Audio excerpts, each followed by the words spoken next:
Mobile gaming is at an all-time low right now. And that's pretty crazy when you think about how it used to be. It used to be this simple little escape, the thing you'd open when you were bored in class, waiting for a bus, stuck on a long family trip, or just trying to survive a few hours without Wi-Fi. You'd scroll through the app store, find something that looked fun, tap download, and you were instantly playing. It was the good old days. Simple and fun. But over the years, mobile games have stopped slowly feeling like games and have started to feel more like glorified paywalls. We mobile gamers all know the feeling of the starter bundles, the limited offers, and worst of all, the pay-to-win players just absolutely destroying you. And it's honestly quite disappointing because phones, iPads, and tablets are one of the most accessible gaming devices ever made. Everyone has one, everyone can play, but finding a game that's actually worth your time feels harder every year. So today, we'll be diving into what makes a mobile game worth your time and what doesn't.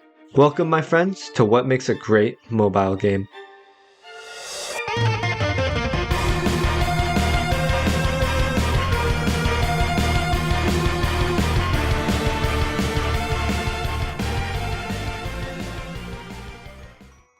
Now, for those of you who have already watched my top 10 single-player mobile games, you're actually already familiar with this list. But have no fear, I will be adding extra depth in this video that I just did not have enough time to get into in my last video, as well as adding some games I think serve as great examples, and some games that I think serve as bad examples. To me, personally, 5 things matter most: enjoyability, replayability, balance, audio and visuals, and creativity. I'll elaborate more, don't worry. Just know that these categories tell you everything you need to know about a game before you even click that download button. And of course, this is all just my opinion. Nothing I say is fact, and what you might value in a mobile game might be different than what I do. So if you do disagree, don't just dislike the video and leave. Rather, leave a comment on where you think changes should be made. And please, no rage bait. That being said, any mobile game developers watching this, be sure to take notes. Maybe you can make the next great mobile game.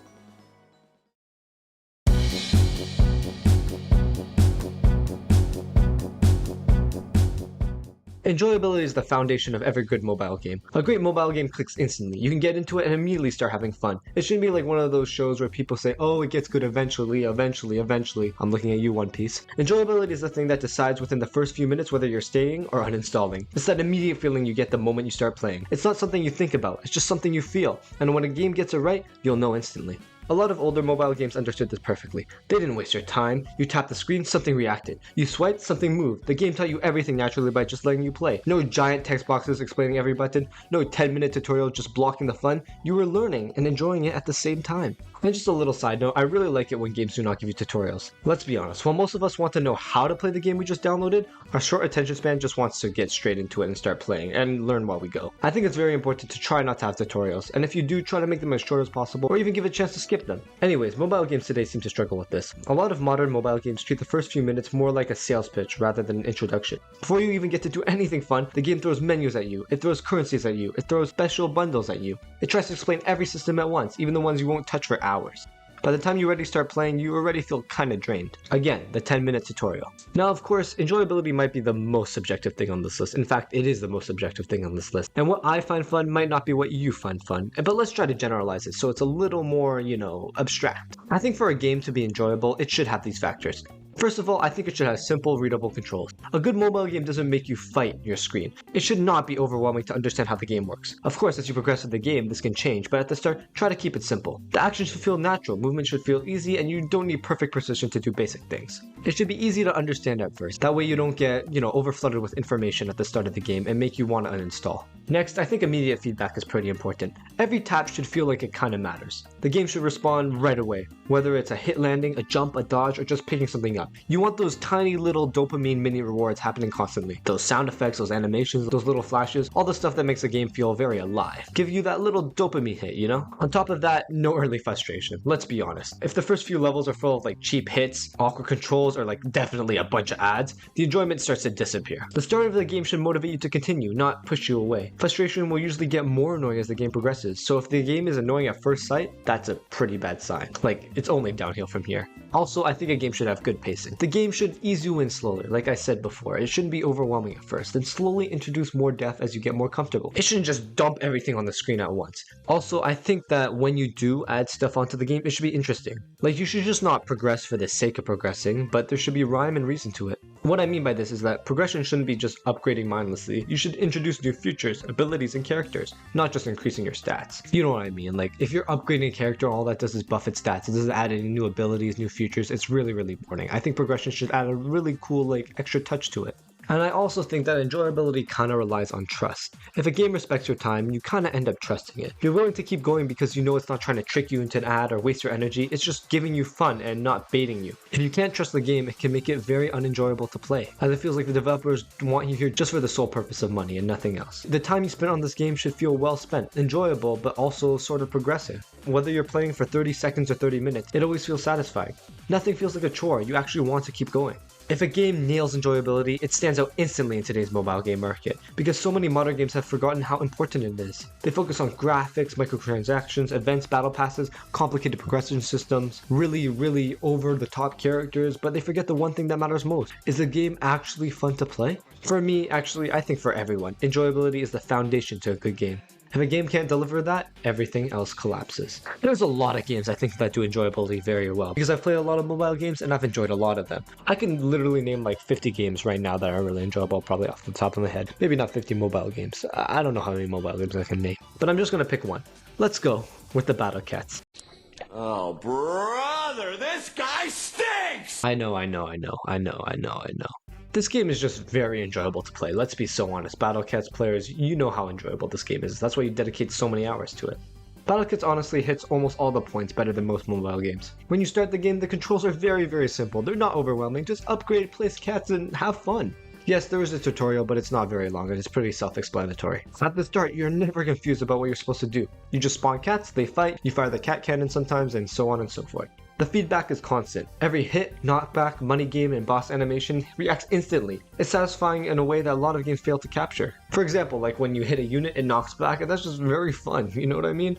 Early frustration is basically non-existent. Yes, I know as you progress with the game, some bosses can get frustrating and there's treasures, but at the start, the first chapter is easy and slowly. Enemies are simple, the pace is calm, and nothing feels cheap. You're allowed to learn by doing, which is what almost every mobile game should do, but doesn't. The pacing is also one of its strongest qualities. The game kind of drip feeds new enemies, new traits, new mechanics, new units, new levels. It never just dumps everything all at once, and every addition has some sort of meaning. Except for treasures. You unlock something and almost understand immediately why you need to unlock it, or you play a level and you farm resources, stuff like that. And the trust part, Battle Cats mostly respects your time. Yeah, treasures can test your patience, but the game doesn't shove ads into you. It doesn't force purchases, it doesn't punish you for playing casually, and when you log in, you make progress. When you take a break, you don't really fall behind. It's fair in a lot of ways newer mobile games simply aren't. The bosses feel unique, the units are fun to use, the interactions stay interesting even after hundreds of stages. There's a ton to enjoy, and the game gives you that feeling from the very start. That's why this game sticks with people like me. It delivers on the basics that so many new mobile games forget. As for games that do this poorly, it's really hard to think about them because, well, I either didn't play them, or at least I don't remember, because it wasn't very fun to play. It was boring. Yeah, I know, bit of a cop-out. But I can definitely tell you if a game nails the next category well, because even though enjoyability is the foundation, without the next characteristic, it all falls apart.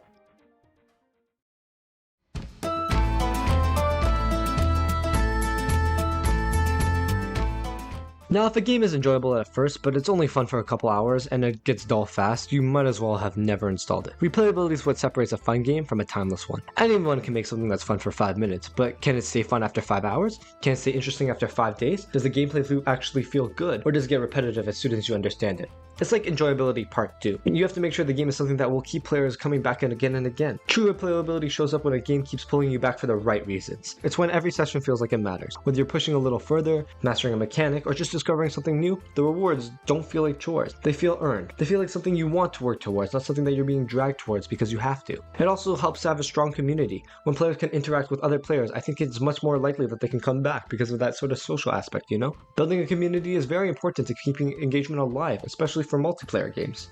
And it definitely helps if progression feels satisfying. The more you play, the more you notice small improvements. Cleaner movement, better decision making, and smarter builds. You feel like you're leveling up, but not just your account, it's also you, the player. Your skills actually give you rewards rather than just the microtransactions giving you rewards. Progression should feel more than just upgrading stats. It should feel like building skills. It should not be frustrating. The more time you spend on a game, the better you get. Simple as that. There are very little or even no frustrating barriers that prevent you from getting better. And maybe the most important part of a good game is that it never pressures you with the fear of missing out. There's no stress that if you didn't log in today, you'll fall behind. The game is there when you want it and it respects your time. That's what creates engagement. Replayability isn't about daily login bonuses or limited time events. That's manufactured engagement. It's temporary, not permanent. It gives the illusion of activity, not the real thing. Real replayability comes from design that holds up over time, mechanics that stay fun no matter how many times you interact with them, challenges that evolve as you get better, and worlds that reward your curiosity instead of punishing your absence. When a game nails this, it slips into your daily routine in a healthy way. You open it because you want to, not because you feel like you're forced to. You keep coming back because the game earns your time.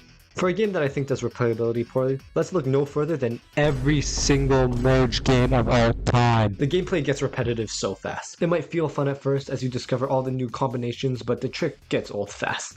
If you ever played these games, you would know what I mean. It's the same thing again and again and again. Now let's cleanse my palate a little bit. A game that I think does this well is Bloons TD6. This game is well known for giving you endless game flows so that you never get bored. It also has these cool characters, these cool progressions, these cool challenges that all make you feel like, yeah, I want to beat this rather than I have to beat this. And these game modes are never really boring or dull. These levels are always so well designed to keep you feeling engaged and challenged. Upgrading and unlocking paths for monkeys seems interesting, not repetitive. Who doesn't want to grind for that Super Monkey Paragon? Just like, look at that. Even if the game was to stop updates right now, there's still like hundreds, no, probably thousands of hours of gameplay you can do on Bloons TD6 and enjoy every second. Well, maybe not every second, but you know what I mean. The game does it so well. It takes this sort of simple idea and turns it into a complicated, but not overcomplicated, and helps you keep engaged to that cool idea for a long period of time. You play this game not for the daily rewards, but for just the daily gaming? That sounds pretty bad, but you play this game because you want to, not because you have to. I mean, you don't have to play any games, but you know what I'm trying to say.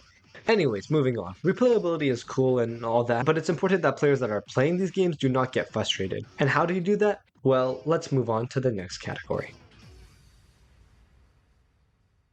But before we continue, if you're watching this far in the video, that probably means you're enjoying it. And if you are, or even if you're not, be sure to like, subscribe, hit that notification bell to never miss a video, and drop a comment on any games or any topics you want me to cover in the comment section below. Let's get back into it.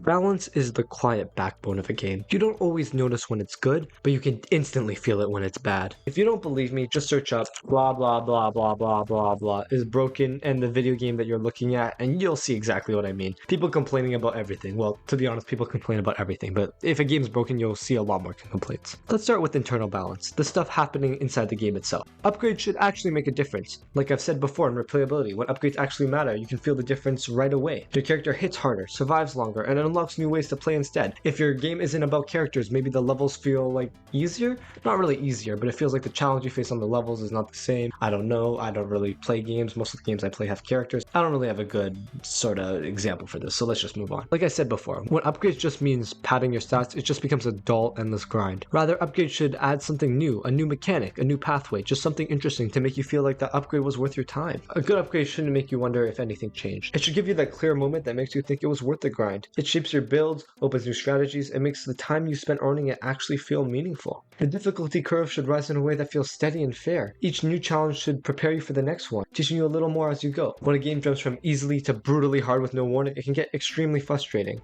Like, you know the feeling, when that game has been decently challenging, fair enough, but then bam, it hits you with that boss or level that just seems impossible for you to beat. A smooth curve keeps you engaged because you're constantly improving alongside the game, not just getting randomly blindsided by random difficulty spikes. And more importantly, the game should offer more than one way to play. When a single overpowered strategy or just a certain meta dominates everything, the whole experience starts to feel shallow. This is especially true in multiplayer games. Games that have the same, I've said it already, meta are extremely frustrating and boring and repetitive. It's important that a game switches up the meta once in a while, but balance becomes even more important and honestly way more complicated once real money gets involved. Mobile gaming is packed with pay-to-win traps. It's one of the biggest reasons people drop a game within the first week. Nothing kills motivation faster than realizing that someone else's credit card is stronger than your skill. And this is something I'll always stand by. A great mobile game has to be fair to free-to-play players. This is especially true for multiplayer games, because now you're just not competing with yourselves, you're competing with other players. You should be able to progress smoothly in the game without grinding your life away. A free-to-play player should be able to beat the main content, upgrade naturally, and move through the game at a decent pace. They should be able to try different builds, mess around with strategies, and enjoy the full design without feeling locked behind a paywall. You should never feel like money was the limit factor between you and enjoying the game. Now for cosmetics, you can be a little more lenient with this. If it doesn't affect the core gameplay of the game, then yes, monetization, heavy monetization even, should be fine. It should be pay to look cool, not pay to win. But once paying gives you raw stats, exclusive units, or anything that directly affects strength, everything falls apart. You know how it feels. When that broken unit is only accessible to those who pay, it makes you want to drop the game,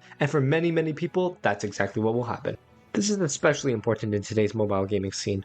When every game that comes out nowadays feels like a pay-to-win cash grab, a free-to-play game will really stand out. A balanced game feels refreshing because you're playing on skill, not on how much you're willing to spend, and that honestly is rare enough now that instantly earns people's respect. A great example of a game that originally nailed balance is Brawl Stars, at least in the early days. Back then, your progress came from learning the maps, mastering your brawlers, and actually getting better at the game. You didn't need to spend money to keep up. Skill and smart play were enough. It felt fair, competitive, and genuinely fun because everybody was on relatively the same playing field. Also, since you could only play one brawler at a time, you could put all your time and resources into those few brawlers instead of upgrading a whole deck like in Clash Royale. You can hyper-focus on those few brawlers, and it makes it feel like, less frustrating because you don't have to upgrade an entire thing now. You only have to upgrade 1 or 2 or 3 things. As you get better and progress through the game, though, this could change. You could start to branch out. It was calm, easy, solid progression. It felt fair to everyone, both the paying players and non-paying players. It truly was an excellent game, well balanced, and just really respected by everyone. Now, why did I use past tense? Why did I use was? Because the game I chose that I thought did balance bad is Brawl Stars. The game was very balanced for a long time, at least until the gears, gadgets, and hypercharges, and everything changed. Suddenly, balance went out the window. The game introduced upgrade systems that added small bonuses, but those small bonuses added up fast. Matches that once came down to skill started to feel one-sided. You dodge perfectly, land all your shots, and still lose because your opponents had a higher gear tier or some new gadget that gave them a split-second advantage, which is all you need to win a Brawl Stars game. And something I didn't mention before was the Brawl Pass. Originally, the Brawl Pass was amazing. It had a paid option, not even a paid option because it costed gems, and a free option, and both of them were helpful both to the free-to-player and the pay-to-win player. Not even pay-to-win, just, paying players. Since you could buy the Brawl Pass with gems, a free-to-play player could get it every other season. This was amazing. It benefited everybody. Over time, however, as new brawlers, new gadgets, new gears got added, it started to become almost a necessity to stay competitive. This especially came true when they changed it from gems to money. And for me, this was the turning point for Brawl Stars, when it changed from a free-to-play game to its pay-to-win counterpart.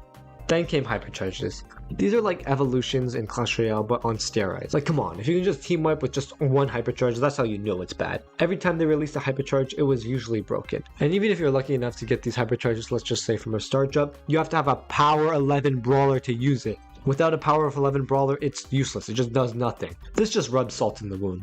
And the pace did not slow down. With every update comes some new unbalanced brawler, some broken hypercharge, stupid gadget, or just some other way to make the game unbearable for free-to-play players. Actually, just any player who doesn't feel like grinding 24/7 or just paying a lot of money. Beginner-friendly, easy accessible game became an unbalanced, extremely frustrating, pay-to-win nightmare. Now, a game could have all 3 of these categories beautifully nailed down. Mwah, amazing, just perfect. But if it doesn't have this next characteristic, it's very unlikely that players will want to play it.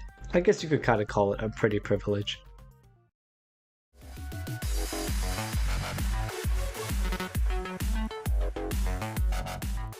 Okay, let's be completely honest here. If a game can nail all these qualities above, but if it looks like this, you probably won't play it. It just goes to show that audios and visuals aren't just decoration. They're part of the experience. Great visuals don't need to be insanely high quality, like 4K Ultra HD or whatever. They just need to be, nice. Strong art is what makes a game feel alive. When the visuals are thoughtful, the colors, the lighting, the shapes, the way everything moves, you instantly feel more immersed. You're not just looking at a screen anymore. You feel like you're stepping into a space that has its own mood and personality. It can almost feel like you're going into another world. Games should be more than just entertaining. They should be more like experiences. Great visuals can make a game feel more like an adventure. And if the game can make you say, wow, that is a good sign. Another cool thing, a little kind of side note, it's not mandatory, but if the developers made it that the visuals are kind of like clear. As in, the art helps you understand the world without a word of explanation. A glowing path can guide your hides forward. Darker tones warn you when you're entering danger. Even simple character designs can tell you who's friendly, who's threatening, and what kind of world you're in, Like, you don't go into like a super hardcore like doomsday game and you just see a bunch of stick figure smiley people, you know what I mean? When that art style lines up with the right sound, the immersion hits on a whole different level. A clean animation paired with the perfect sound effect makes every action feel solid. Think about it. Think about like a axe swing, but then think of an axe swing with like a satisfying chop, you know, like in Super Smash Bros. It just makes it more believable. Having good sound effects is such a great basis. When developers really put that extra effort in, it really shows. It can make every action feel much more rewarding. Seriously, you have no idea how much sound can affect an experience until you don't have that sound. If you don't believe me, just watch a horror movie on mute. You'll see what I mean. Then on top of that, there's background music. I'm sure most of you know that feeling. When that music puts you into that like mood or mentality, it's a whole different experience. A soft ambient track can make the world feel wider than the screen. Like there's more happening just out of view. It can give you that like sort of wanderlust vibe and makes the experience so much more immersive. Intense music can bring suspense. You know how it feels when you're playing an intense boss fight and you're locked in and the music starts playing? What a feeling. And happy music can kind of bring elation, like that kind of I did it feeling. When you beat that level and you finally get that triumphant music, you know what I'm talking about. What I'm trying to get at here is that background music should be more than just background noise. It should change your mood, much like in real life. Those touches pull you in because the visuals and audios work together to set a mood, to create an experience, not just to fill space. Those tiny details are what makes you feel connected to the game. When a game nails its visuals and sounds, even the simplest moments feel polished, and that experience becomes something that you can sink into. It's what really completes your experience, you know? Audios and visuals do not create the game itself, but it certainly feels like it completes it. Now, instead of saying a game that does it bad and does it good, I'll just use a game that does it good for both audio and visuals. A game that does this really well is Geometry Dash. Yes, what a surprise. Now, quickly glossing over the visuals, it has simple visuals, very simple, just block moving over specs and stuff like that. But that changes completely with its breathtaking music. It's just magical, man. That way that techno dance music somehow perfectly syncs with the jumps and beats of the game is just so special. It can make the chill parts feel more chill, even though there's not that many chill parts in the game. Intense parts feel more intense, and crazy parts to feel like, well, more crazy. Every single level's magic seems to fit the level perfectly. Stereo Madness is like an intro. It feels very chill, you know, very relaxed, very introductory. Clutterfunk feels funky, weird, and messy, and Finger Dash really feels, well, sort of monumental. Like, I'd say that Geometry Dash is one of the rare cases where audio really does, like, make up a huge part of the game, you know? I don't think Geometry Dash would be nearly as popular if the game just had a normal, like, sort of basic background noise. It really makes the experience ever more immersive. Anyways, for visuals, I have chosen Genshin Impact. Genshin Impact absolutely nails its visuals in the game most mobile games can't even touch. With the studio's massive budget behind it, the graphics are genuinely stunning, even when you're playing on a phone or a tablet or an iPad or whatever. The world feels alive. The lighting, the scenery, the particle effects, it all comes together so cleanly that it almost doesn't feel like a mobile title anymore. Stepping into the game makes you feel like you're carrying an entire open world in your pocket. Every region has its own mood and personality, and the art direction really sells without ever feeling cheap or rushed. And the animations, they're just on another level. Character movement, abilities, cutscenes, everything is smooth, expressive, and polished in a way that puts other mobile games in the dust. It is genuinely amazing. Now, these four aspects I've already stated are all well and fine. They're all part of what makes a really good mobile game. But there's something that I haven't mentioned yet that can take it to the next level. It's what really pushes a game into the public's attention. It's what captures the hearts of millions of players. It's what separates a good game from a legendary one.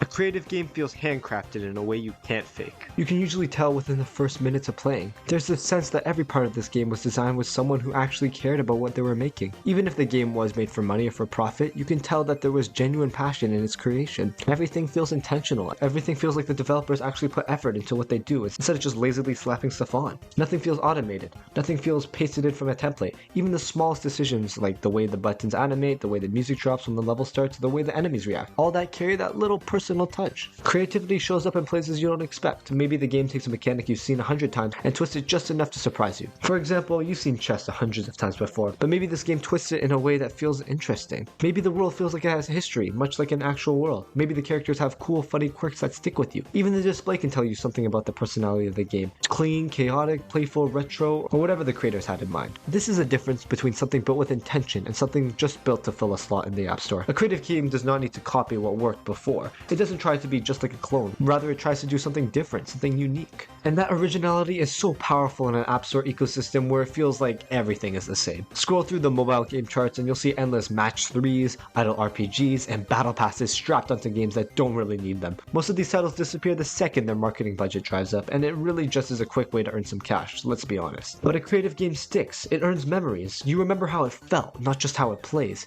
It can be in the extravagant, it can be in the mundane. It's just that this game gives you moments that that build a genuine connection between the player and the game. That connection is the heart of a mobile game experience. Creativity also makes a game feel more like trustworthy. When a game design comes from passion, it doesn't need cheap tricks to make you stick around. You stay because you want to see whatever idea the devs cooked up. You genuinely feel curious to see what this game has to offer. What's next? What's the next level? What's the next enemy? What's the next character? You really do feel sort of invested in this game, sort of. And creativity doesn't have to come from huge innovations. Sometimes it's in the opposite. Sometimes it's about taking something simple and shaping it with charm. Think about some indie games use limited resources to build incredible atmospheres. A clever idea, a bold art direction, or just a unique tone can do so much more than just a massive budget. Mobile gaming especially benefits from this. You don't need 3D open worlds to make something unforgettable. You need character, you need intentions, you need decisions that feel human. Again, you don't have to reinvent the wheel, just modify it and make it a little more, exciting until it becomes a car. That is an awful analogy, I'm sorry. But what I'm trying to say is that games do not have to make their ideas completely by themselves. It's completely okay to take inspiration from another game, as long as the developers use that inspiration to develop the game further, not just copy and paste. For example, Clash Royale didn't invent lane-based combat or card-style unit development. Supercell took a lot of inspiration from games like League of Legends and collectible card games, but instead of copying each one, they took little pieces from each game and kind of smashed it together into something that fits into a phone perfectly. Short matches, drag and drop controls, tiny decks, simple lanes, cool metas, well, before at least. They didn't build the idea from nothing. They took pieces that already worked in other games and reshaped them into a format that felt natural on mobile. That kind of extra polished development can really help a game stand out. Because right now, most of the mobile industry is built on speed. Fast development, fast trends, fast monetization. It's all about that almighty dollar. Creativity sort of slows things down in its best ways. It makes you stop and think, wow, someone actually made this. It transforms a little time killer to something that feels like its own little universe. And when players notice that, they talk about it. They share it with each other, they show each other games, and it really helps build a word of mouth and kind of a reputation. I mean, look at Minecraft. And that's the ultimate irony. The most sustainable games aren't the ones that copy whatever's trending. They're the ones brave enough to stand out. They're the ones with craftsmanship. The ones where you can feel the love put behind the work. Those games are the ones people replay years and years later. They're the games that kind of become sort of comforting on the home screens. The ones that inspire other developers to push their ideas further. These creative games inspire other creativity. Iron sharpens iron. Creativity is what gives this mobile game its identity. Without creativity, a game might be downloaded, but it's forgotten just as fast. With creativity, it becomes something else entirely. It becomes memorable, it becomes worth protecting, it becomes meaningful. It truly is the heart of a mobile game. For games that do creativity poorly, look no further than all the cookie clicker clones.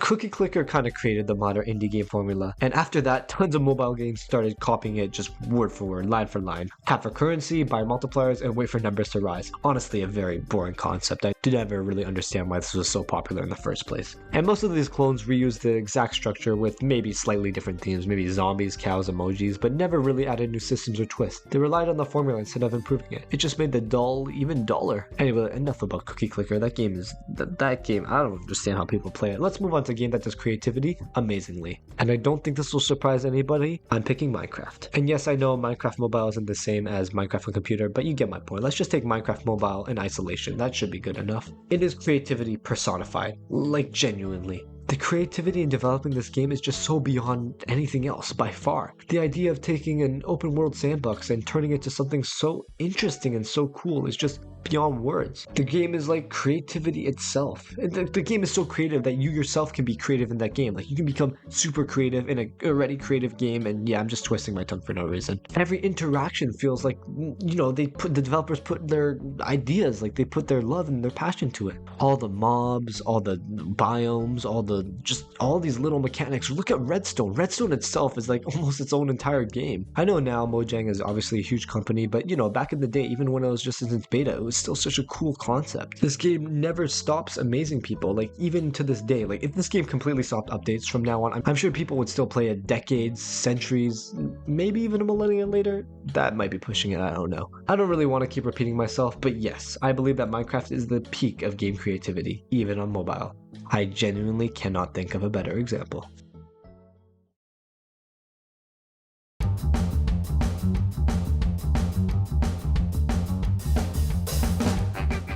Now, one more thing, the importance of offline play. In my other video, I gave offline play bonus points. Now, why? I think offline play deserves bonus points because it shows that developers were thinking about the player's real life, not just their statistics or metrics. It means they built the game to work. It makes the experience feel dependable in the way most modern mobile games just aren't anymore.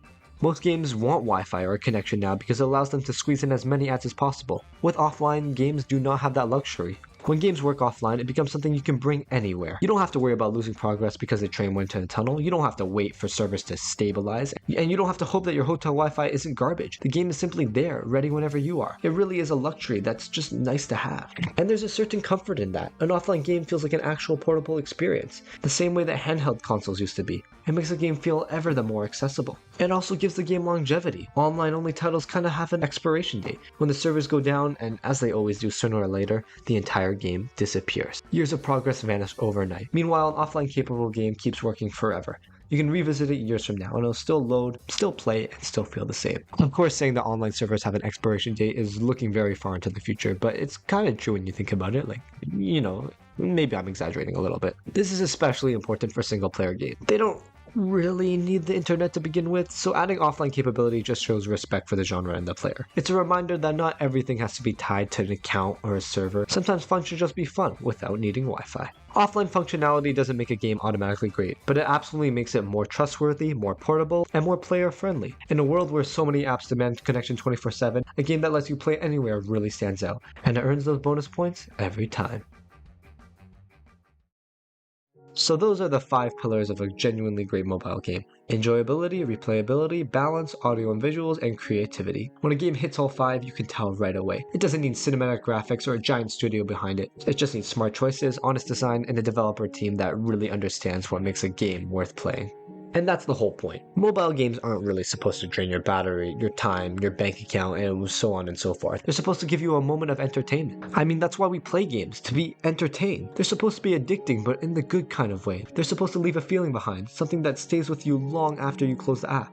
Yeah, I know I'm making it seem a little more dramatic than it should be, but you know what I'm saying, right? The best mobile games stick because they respect the player. They don't shove paywalls in your face. They don't waste your time with these filler, boring stuff. They focus on being fun first and everything else second. Sure, they can still turn a profit, but that's after making sure the player has an enjoyable experience. Anyways, if you want me to take the system and break down specific games, classic gems, new releases, underrated titles, or even your own personal favorites, drop them in the comments, and I might dive into what makes certain games work and why some still stand out years later. I'll probably still use the same ranking system for when I rank the top 10 multiplayer mobile games, but we'll have to see. But yes, for any mobile game developers watching this, take some notes.